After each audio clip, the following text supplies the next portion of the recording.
Hello, great minds. You're welcome again to another exciting problem on the channel. And today's question on algebra equation, we want to find the value of n that will satisfy this equation. And I've seen most people solve this problem wrongly. So I'm going to show you how to solve this problem wrongly. And at the end of the day, I'll show you how to get the correct answer to this problem. Okay.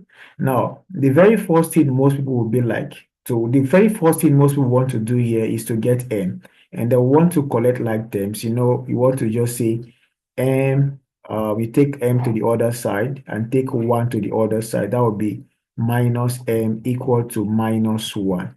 Of course, m minus m is 0, and 0 cannot be equal to minus 1. So this is wrong. So this problem is likely not to have a solution from this kind of method, right?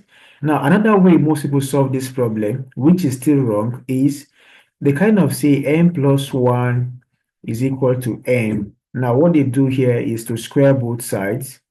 They square both sides. And when you expand m plus 1, you have m plus 1 times m plus 1. Because of my high school student watching, I want to show you how to expand m plus 1 basically. So you do m times m times 1. So that would be m squared plus m.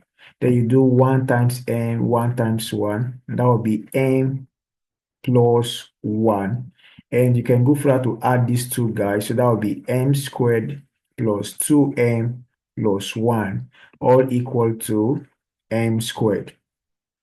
So if you want to collect like terms, you want to bring this guy to the other side. So that would be like m squared minus m squared plus 2m plus 1 equal to 0.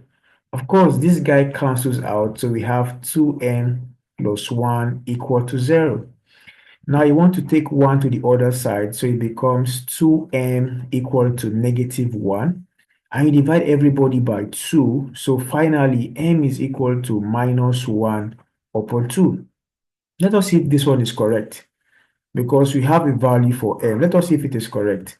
So if you plug m to be in this equation, if you plug m to be minus 1 over 2, let's see what we'll get. So that will be minus 1 over 2 plus 1 over 2. Will it give us minus 1 over 2?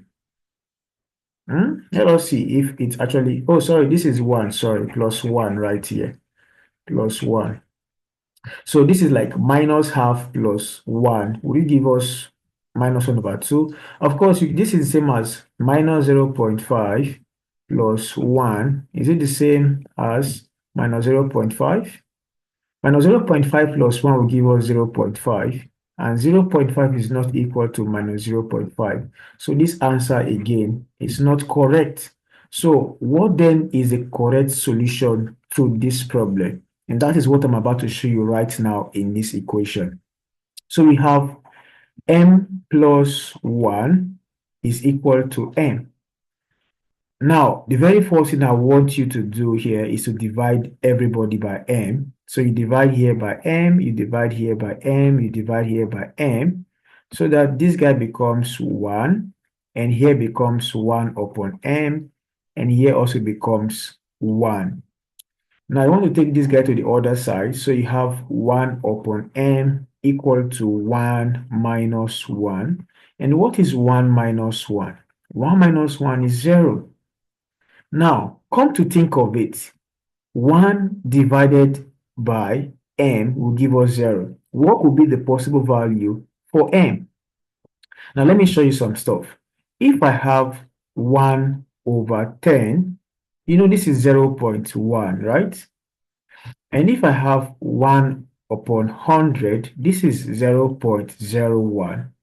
And if I have 1 upon 1000, this is 0.001. And if we keep going that way, what do you observe?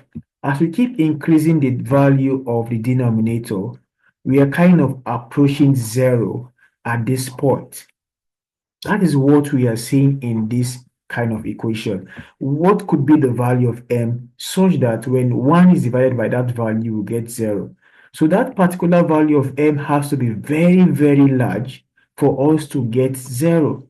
Because if I try to increase this guy more and more, maybe like 1 million, like this, I'm going to get a very smaller number that is very close to zero. So the more I increase m, the more I get close to zero. So that is kind of a limit concept. So as if we take the limit as m tends to infinity, we'll kind of have what zero is. So that means m has to m has to tend to infinity, or m has to be infinity. So infinity is not a number. Infinity is just an idea that this concept does not have end, or it doesn't have a particular solution. It doesn't have a particular, I mean, infinity means something that does not have a conclusion. Yeah, it continues. It's continuous. That's what infinity is. So m has to be infinitely very large for us to get zero. So that's what the possible value of m is. And when you try it out in this equation, infinity, we have m plus 1 equal to n. So if m is infinity, just think of infinity as a number that does not have end, that is continuous. So something that is continuous plus 1, of course, is going to give us something that is continuous. So that is my final result for the value of n. Does it make sense? Do you find any value from this video? Please let me know in the comment section, and I would love to hear your opinion as well. So thank you very much for watching. I'll see you in the next class. Have a wonderful day and God bless you. Bye bye.